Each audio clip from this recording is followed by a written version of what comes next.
Hi students, finally KSET exam call ಆಗಿದೆ. ಹೌದಾ? So ಏನೇನಿದೆ ನೋಟಿಫಿಕೇಶನಲ್ಲಿ ನೋಡೋಣ ಬನ್ನಿ. ಹೌದಾ? So first KSET exam online ಮೂಲಕ ಅರ್ಜಿ ಸಲ್ಲಿಸುವ ಪ್ರಾರಂಭವಾಗುವ ದಿನಾಂಕ, ಸ್ಟಾರ್ಟಿಂಗ್ ಡೇಟ್ ಯಾವಿದೆ 28/8/2025. ಹೌದಾ? ಸೊ ಇನ್ನೂ ಟೈಮ್ ಇದೆ, ಇನ್ನೂ ಆನ್ ಆಗಿಲ್ಲ ಅಪ್ಲಿಕೇಶನ್ ಹಾಕಲಿಕ್ಕೆ. ಸೊ 28/8ಗೆ ಸ್ಟಾರ್ಟ್ ಆಗುತ್ತೆ. ಅದೇ ಈ ಮಂತು 28ಗೆ ಸ್ಟಾರ್ಟ್ ಆಗುತ್ತೆ, ಓಪನ್ ಆಗುತ್ತೆ ಅಪ್ಲೈ ಮಾಡಲಿಕ್ಕೆ. ಆನ್ಲೈನ್ ಮೂಲಕ ಅರ್ಜಿ ಸಲ್ಲಿಸುವ ಕೊನೆಯ ದಿನಾಂಕ 18/9/2025. ಹೌದಾ? ನೆಕ್ಸ್ಟ್ ಮಂತು 18/9 ತನಕ ಟೈಮ್ ಇರುತ್ತೆ. ಹೌದಾ? ಸೊ ಅರ್ಜಿ ಶುಲ್ಕ ಪಾವತಿಸುವ ಕೊನೆಯ ದಿನಾಂಕ ಅದರ ನೆಕ್ಸ್ಟ್ ಡೇ 19/9/2025. ಹೌದಾ? ಹಾಲ್ ಟಿಕೆಟ್ ಬಿಡುವ ದಿನಾಂಕ 24/10/2025. ಅದರ ನೆಕ್ಸ್ಟ್. ಹೌದಾ? 1 ಮಂತ್ ಗ್ಯಾಪ್ ಕೊಟ್ಟಿದ್ದಾರೆ ಹಾಲ್ ಟಿಕೆಟ್ಗೆ, ಜನರೇಷನ್ಗೆ. ಪರೀಕ್ಷಾ ದಿನಾಂಕ 2/11/2025. ಹೌದಾ? ಸೊ 11ನೇ ತಿಂಗಳು 2ನೇ ತಾರೀಕು ಎಕ್ಸಾಮ್ ಅಂತ ಹೇಳಿದರೆ, ಇದು ಟೆಂಟೇಟಿವ್, ನಾಟ್ ಫಿಕ್ಸ್ ಡೇಟ್. ಹೌದಾ? ಸೊ ಇದು ಚೇಂಜ್ ಆಗ್ತಾ ಇರುತ್ತೆ. ಹೌದಾ? ಡಿಪೆಂಡ್ ಅಪಾನ್ ದಿ ಅವ್ರಿಗೆ ಯಾವ ಥರ ಅಡ್ಜಸ್ಟ್ಮೆಂಟ್ ಇರುತ್ತಲ್ಲ, ಇದರಲ್ಲಿ 15 ಡೇಸು 20 ಡೇಸ್ ಜೊತೆ ಹಿಂದೆ ಮುಂದೆ ಆಗ್ತಾ ಇರುತ್ತೆ. ಹೌದಾ? ಸೊ ನೆಕ್ಸ್ಟ್ ಬಂದುಬಿಟ್ಟು, ಸೊ ನೀವು ಎಕ್ಸಾಮ್ ಆನ್ಲೈನ್ ಅಪ್ಲಿಕೇಶನ್ ಸಲ್ಲಿಸಬೇಕಂದ್ರೆ ವೆಬ್ಸೈಟಲ್ಲೇ ಸಲ್ಲಿಸಬೇಕು. ಹೌದಾ? ಸೊ ಅವ್ರು ಅಲ್ಲೇ ಹೇಳಿದರೆ ಯಾವುದೇ ಇತರ ನಮೂನೆಗಳ ಅರ್ಜಿಯನ್ನು ಸ್ವೀಕರಿಸುವುದಿಲ್ಲ. ಹೌದಾ? ಆನ್ಲೈನ್ ಮೂಲಕ ಮಾತ್ರ, ಇಲ್ಲೇ ಕೊಟ್ಟಿದ್ದಾರೆ, ಆನ್ಲೈನ್ ಮೂಲಕ ಮಾತ್ರ ಅರ್ಜಿಯನ್ನು ಸಲ್ಲಿಸಲಾಗುವುದು. ಬೇರೆದೇನಾದ್ರು ನೀವು ಅಪ್ಲೈ ಮಾಡಿದರೆ, ಬೇರೆ ಥರ ಏನಾದ್ರು ಅಪ್ಲೈ ಮಾಡಿದರೆ ಅದನ್ನು ಕನ್ಸಿಡರ್ ಮಾಡಲ್ಲ ಅಂತ ಅವರೇ ಹೇಳಿದ್ದಾರೆ. ಹೌದಾ? ನೆಕ್ಸ್ಟ್ ಬಂದುಬಿಟ್ಟು, ಎಕ್ಸಾಮ್ ಬಂದುಬಿಟ್ಟು 33 ಸಬ್ಜೆಕ್ಟಲ್ಲಿ ಎಕ್ಸಾಮ್ ಇರುತ್ತೆ. ಅಂದರೆ ಬೇರೆ ಬೇರೆ ವಿಷಯಗಳು ನೀವು ಬರೆದು ಇಂಗ್ಲೀಷ್ ಅವ್ರು ಕನ್ನಡ ಬರಿತೀರಾ, ಅಥವಾ ಇಲ್ಲಿ ಇವ್ರು ಬರ್ತಾ ಇರೋದು 33 ಸಬ್ಜೆಕ್ಟ್ ಟೋಟಲ್. ಅಂದರೆ ಕನ್ನಡ, ಹಿಂದಿ, ಇಂಗ್ಲೀಷ್, ಅಲ್ಲದೆ computer science, business studies, commerce. So ಇವೆಲ್ಲ ಬಂದುಬಿಟ್ಟು ಈ ಥರ ಸಬ್ಜೆಕ್ಟ್ ಬಂದುಬಿಟ್ಟು 33 ಸಬ್ಜೆಕ್ಟ್ ಇರ್ತವೆ. ಹೌದಾ? ಸೊ ಕ್ಯಾಸ್ಟ್ ಇದೆಲ್ಲ ಕೊಟ್ಟಿದ್ದಾರೆ, ಅದು ನೀವು ನೋಡ್ಕೋಬಹುದು. ಹೌದಾ?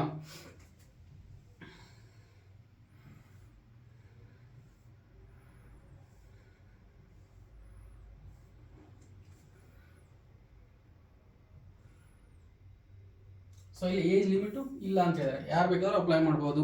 ಸೊ ಯಾಕಂದ್ರೆ ನಿಮಗೆ ಈ ಎಕ್ಸಾಮ್ನ ಬರಲಿಕ್ಕೆ ಎದಕ್ಕೆ ಬರೀತೀರಾ, ಕೆಸೆಟ್ ಎದಕ್ಕೆ ಬರೀತೀರಾ ಅಂತ ನಿಮ್ಗೆ ಗೊತ್ತಿರಬೇಕು. ಹೌದಾ? ಸೊ ಇದು ಎಕ್ಸಾಮ್ ಬರೀತಾ ಇರೋದು ಲೆಕ್ಚರರ್ ಬರ್ಬೋದು. ಡಿಗ್ರಿ ಕಾಲೇಜಲ್ಲಿ, ಕರ್ನಾಟಕದಲ್ಲಿರುವಂಥ ಯಾವುದೇ ಕಾಲೇಜ್ಗಳಲ್ಲಿ ನೀವು ಅಪ್ಲೈ ಮಾಡ್ಬೋದು. ಡಿಗ್ರಿ ಕಾಲೇಜ್ಗೆ ಅಪ್ಲೈ ಮಾಡ್ಬೋದು. ಅಸಿಸ್ಟೆಂಟ್ ಪ್ರೊಫೆಸರ್ ಆಗಿ ಸೆಲೆಕ್ಟ್ ಆಗ್ಬೋದು. ಅದ್ರ ಸಲುವಾಗಿ ಎಕ್ಸಾಮ್ ಬರೀತೀರಾ. ಇದು ಜಸ್ಟ್ ಕ್ವಾಲಿಫೈ ಆಗಲಿಕ್ಕೆ. ಎಕ್ಸಾಮ್ ಕ್ವಾಲಿಫೈ ಆದರೆ ಅವ್ರು ಕರೆದಾಗ, ಕಾಲ್ ಫಾರ್ಮ್ ಆದಾಗ ಅಪ್ಲೈ ಮಾಡ್ಬೋದು ಅಂತೇಳಿ. ಹೌದಾ? ಸೊ ವಿತೌಟ್ ಈ ಎಕ್ಸಾಮ್ ನೀವು ಕ್ವಾಲಿಫೈ ಆಗಿಲ್ಲ ಅಂದರೆ ಎಕ್ಸಾಮ್ ಬರಲಿಕ್ಕೆ ಬರೋಲ್ಲ. ಇಲ್ಲಾಂದ್ರೆ PhD ಆಗಿರ್ಬೇಕು, ಇಲ್ಲ ನೆಟ್ಟು ಸೆಟ್ಟು, ಈ ಮೂರರಲ್ಲಿ ಒಂದು ಆಗಿರಲೇಬೇಕು. ಹೌದಾ? ಪರೀಕ್ಷಾ ಶುಲ್ಕ. ಹೌದಾ? ಸೊ ಇಲ್ಲಿ ಪರೀಕ್ಷಾ ಶುಲ್ಕದಲ್ಲಿ ಸ್ವಲ್ಪ ಚೇಂಜಸ್ ಮಾಡಿದ್ದಾರೆ. ಮೊದಲೆಲ್ಲ 3rd ವೀಕ್ ಕೂಡ ಅಮೌಂಟ್ ಕಮ್ಮಿ ಇರ್ತಿತ್ತು, ಇವಾಗ ಅದು ಕೂಡ 1000 rupees ಮಾಡಿದ್ದಾರೆ. ಹೌದಾ? Second 2A, 2A, 3A, 3Bಗೆ 1000 rupees fees, and SC, ST, PWDಗೆ 700 fees. ಹೌದಾ?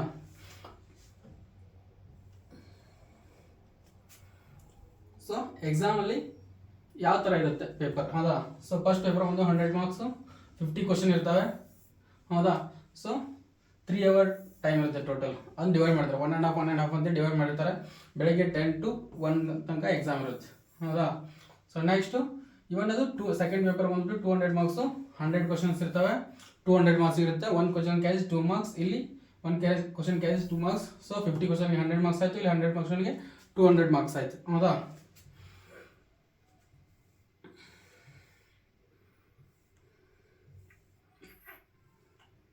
ಸೊ ಕ್ವಾಲಿಫೈ ಆಗ್ಬೇಕಾದ್ರೆ ಏನು ಮಾಡಬೇಕು ಎಕ್ಸಾಮಲ್ಲಿ. ಹೌದಾ? ಸೊ ಇದು ಕ್ವಾಲಿಫೈ ಆಗ್ಬೇಕಾದ್ರೆ, ಸೊ GM ಅವರು ಮಿನಿಮಮ್ 40% ಮಾರ್ಕ್ಸ್ ತೆಗಿಲೇಬೇಕು ಕ್ವಾಲಿಫೈ ಆಗಬೇಕಂದ್ರೆ. And SC, ST category 1, 2A, 2B, 3A, 3B, PWD, transgender ಕೂಡ ಅವ್ರು ಏನು ಮಾಡಬೇಕು, ಜಸ್ಟ್ 35% ತೆಗಿಬೇಕು. ಈಗ 100 ಮಾರ್ಕ್ಸ್ ಪೇಪರ್ ಇದೆ ಅಂದರೆ 35 ಮಾರ್ಕ್ಸ್ ತೊಗೊಳ್ಳೇಬೇಕು. 200 ಇದ್ದರೆ 70 ಮಾರ್ಕ್ಸ್. ಹೌದಾ? ಸೊ ಇಲ್ಲಿ ಇವರು 80 ಮಾರ್ಕ್ಸ್ 200ಗೆ. ಹೌದಾ? ಸಹಾಯಕ ಪ್ರಾಧ್ಯಾಪಕರ ಅರ್ಹತೆ ಒಟ್ಟು ಸಂಖ್ಯೆ, ಟೋಟಲ್ ಸ್ಲಾಟ್, ಅಂದರೆ ನೀವು ಟೋಟಲ್ ಎಷ್ಟು ಜನ ಅಪ್ಲೈ ಮಾಡಿರ್ತಾರಲ್ವಾ, ಆ ಒಟ್ಟು ಪತ್ರಿಕೆ 1 ಅವನು ಪತ್ರಿಕೆ 2 ಹಾಜರಾದ ಅಭ್ಯರ್ಥಿಗಳ 6% ಸಂಖ್ಯೆಯನ್ನು ಸಮಾನವಾಗಿರುತ್ತದೆ. ಹೌದಾ? ಸೊ ಕ್ವಾಲಿಫೈ ಎಷ್ಟು ಜನ ಆಗ್ತಾರೆ, 6% ಅಂತ ಇದ್ದಾರೆ. ಸಪೋಸ್ ಏನಾದ್ರು 1 ಲಕ್ಷ ಸ್ಟೂಡೆಂಟ್ ಅಪ್ಲೈ ಮಾಡಿದ್ರೆ, ಅವ್ರು 2 ಎಕ್ಸಾಮ್ ಬರೆದಿದ್ರೆ, 1 ಲಕ್ಷ ಸ್ಟೂಡೆಂಟ್ ಕೂಡ 2 ಎಕ್ಸಾಮ್ ಬರೆದಿದ್ರೆ, ಅವಾಗ ನಿಮಗೆ ಕ್ವಾಲಿಫೈಯಿಂಗ್ ಸ್ಟೂಡೆಂಟ್ ಬಂದ್ಬಿಟ್ಟು 6000 ಆಗಿರ್ತಾರೆ. ಹೌದಾ? ಅದೇ 2 ಲಕ್ಷ ಸ್ಟೂಡೆಂಟ್ ಎಕ್ಸಾಮ್ ಬರೆದ್ರೆ 12,000 ಜನ ಕ್ವಾಲಿಫೈ ಆಗ್ತೀರಾ. ಹೌದಾ? ಸೊ ಎಷ್ಟು ಜನ ಅಪ್ಲೈ ಮಾಡ್ತಿರಲ್ಲ ಅದ್ರ ಮೇಲೆ ನಿಮಗೆ ಪರ್ಸೆಂಟೇಜ್ ಡಿಪೆಂಡ್ ಆಗುತ್ತೆ. ಹೌದಾ? 3 ಲಕ್ಷ ಜನ ಅಪ್ಲೈ ಮಾಡಿದರೆ 18,000 ಜನ ಕ್ವಾಲಿಫೈ ಆಗ್ಬೋದು. ಹೌದಾ, ಎಷ್ಟು ಜನ ಅಪ್ಲೈ ಜಾಸ್ತಿ ಮಾಡ್ತಾರೆ ಅಷ್ಟು ಜನ ಅನುಕೂಲ ಇದೆ. ಕಮ್ಮಿ ಆದರೆ ಕ್ವಾಲಿಫೈಯಿಂಗ್ ಸ್ಟ್ರೆಂತ್ ಕಮ್ಮಿ ಆಗುತ್ತೆ ಅಷ್ಟೇ. ಸಪೋಸ್ 50,000 ಆದರೆ, ಸಪೋಸ್ ನೀವು ಟೋಟಲ್ 50,000 ಅಪ್ಲೈ ಮಾಡಿದರೆ ಸ್ಟೂಡೆಂಟ್ಸು, ಇಲ್ಲಿ ಕೇವಲ 3,000 ಜನ ಮಾತ್ರ ಕ್ವಾಲಿಫೈ ಆಗ್ತಾರೆ. ಕರೆಕ್ಟಾ? ಅರ್ಥ ಆಯ್ತಾ? ಸೊ ಇಲ್ಲೆಲ್ಲ ಅದೇ ಕೊಟ್ಟಿದ್ದಾರೆ, ಕ್ವಾಲಿಫೈ ಆಗ್ರೆ ಏನೇನು ಮಾಡಬೇಕು, 35% ಅಂತೆ. ಇವೆಲ್ಲ ಸಬ್ಜೆಕ್ಟ್ಸು.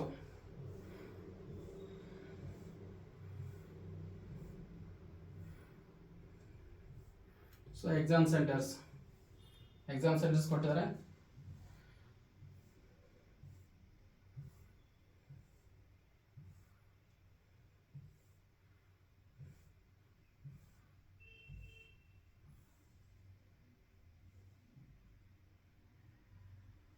ಸೊ ಇಲ್ಲಿ ರಾಂಗ್ ಆನ್ಸರ್ಸ್ಗೆ ನೆಗೆಟಿವ್ ಮಾರ್ಕ್ಸ್ ಇರಲ್ಲ ಅಂತ ಇದ್ದಾರೆ. ಹೌದಾ, ಈ ಕೆಸೆಟ್ ಎಕ್ಸಾಮಲ್ಲಿ ನಿಮಗೆ ಏನೋ ರಾಂಗ್ ಏನಾದ್ರು ನೀವು ಆನ್ಸರ್ ಟಿಕ್ ಮಾಡಿ ಬಂದರೆ ಇಲ್ಲಿ ಯಾವುದೇ ನೆಗೆಟಿವ್ ಮಾರ್ಕ್ಸ್ ಇರಲ್ಲ.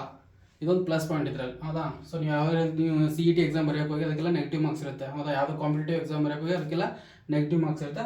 ಆದರೆ ಕೆಸೆಟ್ ಎಕ್ಸಾಮಲ್ಲಿ ನಿಮಗೆ ನೆಗೆಟಿವ್ ಮಾರ್ಕ್ಸ್ ಇರಲ್ಲ. ಸೊ ಎಕ್ಸಾಮ್ ಟೈಮಲ್ಲಿ ಏನು ತೊಗೊಂಡು ಅಂತ ಹೇಳಿದರೆ, ಯಾವುದೇ ನಿಮಗೆ ಐರನ್ ಲೋಹದ ಆಭರಣಗಳು ಯಾವುದು ಇರ್ಬೋದು. ಹೌದಾ, ಸೊ ಗೋಲ್ಡ್ ಚೈನು ಅದು ಯಾವ ಥರ ಲೋಹದ ಇಲ್ಲಿ ಕೈಗೆ ಬ್ರೆಸ್ಲೆಟ್ ಅದು ಹಾಕೋದು ಅದು ಯಾವುದೂ ಅಲೋ ಇರಲ್ಲ.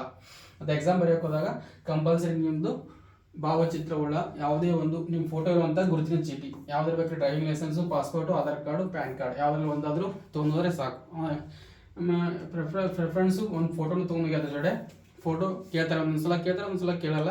ಸೊ ಫೋಟೋ ಒಂದಿರಲಿ, ಅದ್ರ ಜೊತೆಗೆ driving licence, passport, Aadhaar card, PAN card ಇವಷ್ಟರಲ್ಲಿ ಒಂದು ಗುರುತಿಗಾಗಿ ಚೀಟಿ ತೊಗೊಂಡ್ರೆ ಸಾಕು ಪ್ರೂಫ್ಗೆ.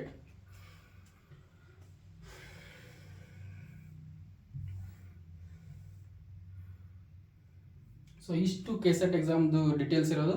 ಸೊ ಇದೇ ಥರ ಎಲ್ಲ ಜಾಬ್ ಅಪ್ಡೇಟ್ಸ್ಗೆ, ಯಾವುದೇ ಕಾಲ್ ಫಾರ್ಮ್ ಆದರೆ ಅಪ್ಡೇಟ್ಸ್ಗೆ ಅಪ್ಡೇಟ್ಸ್ ಕೊಡ್ತಾ ಇರ್ತೀನಿ. ಸೊ ನಮ್ಮ ಚಾನಲ್ನ ಸಬ್ಸ್ಕ್ರೈಬ್ ಮಾಡ್ಕೊಳ್ಳಿ ಆ್ಯಂಡ್ ಸಪೋರ್ಟ್ ಕೂಡ ಮಾಡಿ.